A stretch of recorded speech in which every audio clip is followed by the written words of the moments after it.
Hi, Jezza. You there? How are you, mate? You okay?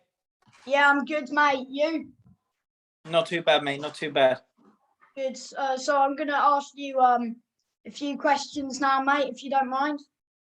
No, it's all good. Can you see me on this? No, I can't. I don't know what's happened there. One sec. Oh, okay. See what I can do. Does it matter? Do you need the recording on there? No, mate. It's fine. I can hear you, so it doesn't really matter. Okay, mate. No problem. What has Go on, your mate. hardest fight been in your career so far? Hardest fight in my career so far. I would probably say the Kerman La Jaraga fight in Spain. Obviously, you know, he's fought at a lot higher level than what I have in the past. Obviously, he was a former European champion. So yeah, I'd probably say that was my hardest fight. Yeah, I do On believe paper, that. I had you winning. I was watching the fight, and I had you 3-2 rounds up, mate. okay, yeah. I think, to be honest with you, I think a lot of people had me up. You know, so you know, especially with the two knockdowns as well. That obviously would have put me a few more rounds up. You know, because obviously I won the rounds, and you got the 10-8 rounds for the knockdown. So I think, listen, I'm not going to say too much about it, but you know, obviously the referee had to do something about the situation, because I think a lot of people see that it was not the right stoppage. Do you know what I mean? Like, he might as well have stopped the fight before that in the previous round when I got hit with a body shot or something like that, you know, than trying to jump in when we're both exchanging punches. And then obviously, you know, I'm catching him, he's catching me. So for him to jump in then, I thought was a little bit of a liberty, but it is what it is. You know, I've said to a lot of people after the fight, I'm not going to dwell on it, and I'm not going to moan about it. It is what it is. You move on and you dust yourself off and you go again. Do you want the rematch? I would love the rematch, but you know, he's moved on. You know, straight after me, he fought for a European title. He ended up winning the European title, and then he's now defending it against Jack Flatley in December. So I just don't think that the rematch will ever come about. For one, I don't know if he fancies it, but we don't know if that's true or not. Because if he did fancy, he would have straight away said, let's make the rematch before he even fights for a European title. But obviously it made sense for him to do it that way. And secondly, I don't think I'm high enough with the EBU ranking to be able to fight for a European title.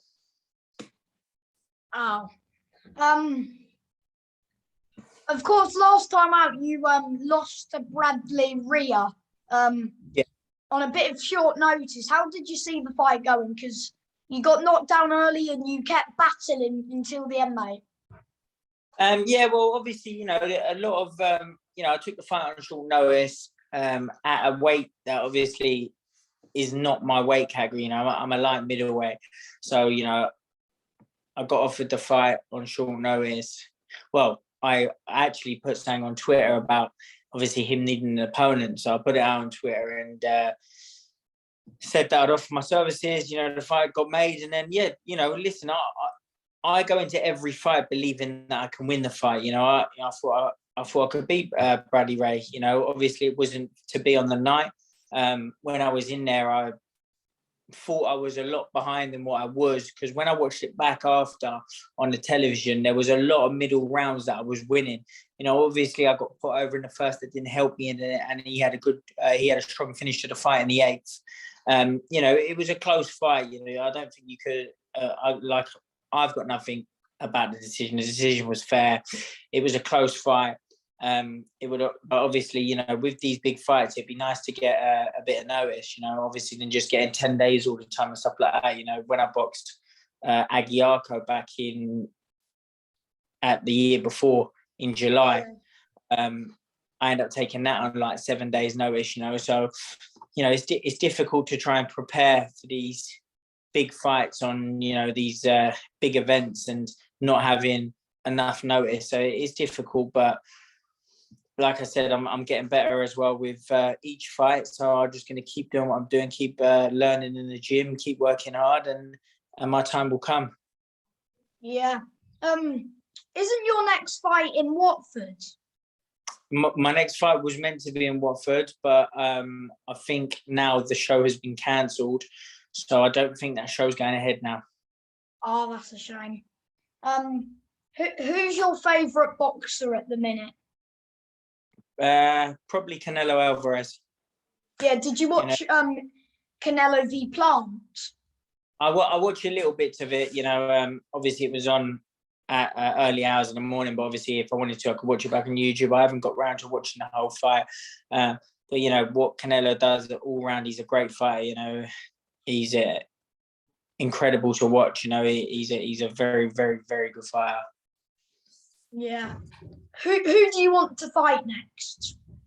Who do I want to fight next? Yeah. I'm the can man. Anybody can have it. Now I haven't really, like I said, any sort of opportunity that comes up, I'll be ready for. I don't know what's going to happen now. Obviously, we're nearly at the back end of the year, so I don't think I'll get out this year. I don't think I'll be back out till February. Ideally for me, I know Sam Gilly's fighting for the English title at the end of November. If he comes through that, then maybe that's a fight that can be made next year, at the start of next year. If it don't, I want to be an exciting fighter. So anyone really, like unbeaten fighters or any exciting fighters, anyone in the top 20 or the top 10 or in Britain, I want to be always in exciting fights. I believe that I can mix with these sort of fighters. Obviously, it'd be nice to get a full camp, but if I don't, then I'll be ready for him. Yeah. You had a full camp against Scott Williams, who's a journeyman, but it was a great to see you get back on winning ways. Great body hits as well at the end, mate.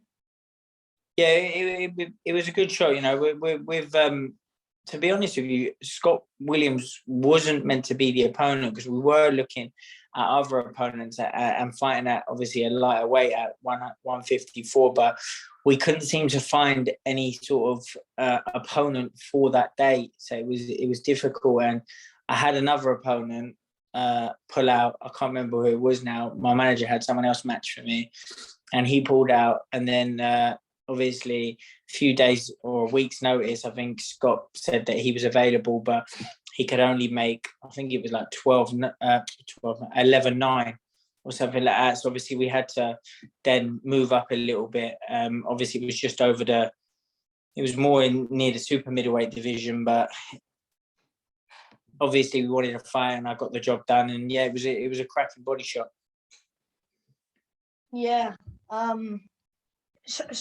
Of course, Sam Gilly, as you mentioned him earlier, is fighting for the English title. Do you think he'll get over that hurdle? And then are you next in line, do you think? I'm not next in line guaranteed, but, he got this fight, he got this opportunity on short notice, I think, because I think Drew Brown and someone else, the geezer that he's fighting, I can't remember who it is, was meant to be fighting for the English title, the vacant English title, and obviously Drew Brown has pulled out of it, and now Sam Gilly stepped in to fight the fella. Obviously Gilly's come straight off of one camp into another camp, so he's obviously fit and ready, and his weight's there or thereabouts.